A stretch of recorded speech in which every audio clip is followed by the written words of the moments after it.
सुरुवात जस्तो मलाई लाग्छ हैन। तर हामीले स्वतन्त्र उम्मेदवारको कुरा गर्दै गर्दा पार्टीलाई आज हामी यहाँ भएका युवाले के कन्भिन्स गर्न जरुरी छ भन्दा हाम्रो पार्टीभित्र पनि सक्षम युवा छ। सुनिता रङ्गोल पनि छ, बालेन शाह पनि छ हैन। एक्जाम्पल अब वर्ल्डले अहिले यो हाम्रो नेपालले यही सुन्न चाहछ नि हैन। हामी भित्र पनि सक्षम सबल युवा छ जो पढे लेखेका छन्, एजुकेटेड छन्, जसले आफ्नो मुद्दालाई उठान गर्न सक्छन्, नीति नियमलाई चाहिँ पार्लियामेन्टमा गएर एक्सप्लेन गर्न सक्छन्। ती युवालाई चाहिँ हामीले भूमिका दिनुपर्छ भनेर चाहिँ अहिलेको यो बसाइले चाहिँ हामीले चाहिँ आफूभन्दा पाका पुस्तालाई कन्भिन्स गर्न बसेको हो जस्तो मलाई लाग्छ हैन। हामी यहाँ बसेर गुनासो पोखेर केही पनि प्राप्त गर्न सक्छौँ जस्तो लाग्दैन। तर हाम्रो कन्भिन्स चाहिँ त्यो पुस्तालाई हुनु पर्यो जुन पुस्तालाई चाहिँ हामीले यो कन्भिन्स गर्नु छ। हजुरहरूको योगदान धेरै छ, फेरि उनीहरूको अगाडि चाहिँ हामीले योगदानको कुरा गर्यो भने मैले अस्ति पनि भने स्वर्गको अगाडि इन्द्रको बयान जस्तै हुन्छ हैन। अब मैले शेरबहादुरको अगाडि गएर म 62-63मा ढुङ्गा हानेको दाइ त भन्न मिलेन नि हैन। अब तर कुरा के भन्दाखेरिमा चाहिँ अहिलेको आवश्यकता, हिजो पनि राजा महेन्द्रले त धेरै डेभलपमेन्ट गर्नुभएको थियो हाम्रो देशमा हैन। तर समय जनताले चाहिँ के चाहे भन्दा लोकतन्त्र चाहे। लोकतन्त्र चाहेपछि त्यसपछि राजाले त एकदम अब इच्छाएर त गद्दी त्यागेको त होइन त। तर अब समयको माग, नागरिकको माग, जनताको मागले चाहिँ त्यो गद्दीलाई त्यागेर चाहिँ लोकतन्त्र स्थापना भयो हैन।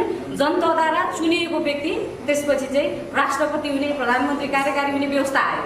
र आज पनि हाम्रो मलाई के लाग्छ भने अहिलेको समयको माग के हो भन्दाखेरिमा चाहिँ युवा भनेर फेरि जो पाइदिए होइन है, सबल युवा, सक्षम युवा, एजुकेटेड युवा र सँगसँगै जसले चाहिँ पार्टीमा धेरै समय चाहिँ बिताएर अलिकति योगदान पनि गरेको छ, पार्टीको पनि संरक्षण गर्न सक्छ, पार्टीलाई पनि विस्तारित गरेर अगाडि लान सक्छ र देशका एजेन्डाहरूलाई पनि र आफ्नो क्षेत्र जुन चुनाव निर्वाचन क्षेत्र जित्छ त्यो क्षेत्रको एजेन्डालाई पनि अगाडि लान सक्छ। त्यस्तो युवालाई चाहिँ अहिलेको चाहिँ जनताले, अहिलेको नागरिकले, अहिलेको समाजले चाहिँ चाहेको छ, अहिलेको आवश्यकता बोध गरेको छ हैन। त्यो आवश्यकता बोध गरेको कुरालाई चाहिँ हामीले कन्भिन्स गरौँ पाका पुस्तालाई। पहिलो कुरा मलाई त्यस्तो लाग्छ है, यो जमात गएर गरौँ, कसरी गरौँ, आफू जाम, आफ्नो नेताको मतलब कन्भिन्स गरौँ नि। अब दिल्ली दाइ हुनुहुन्छ हैन, कन्भिन्स गर्नु पर्यो। गगन दाइले युवा पुस्ता मात्रै भन्नुभयो। तर मलाई एउटा गुनासो के छ भन्दाखेरिमा युवा पुस्ता भन्दै गर्दाखेरिमा चाहिँ नेभिसङमा सुरुमा हामीलाई बच्चा भने अहिले चाहिँ हामीलाई एज पुग्यो भनेर हामीलाई भत्काइदियो हैन।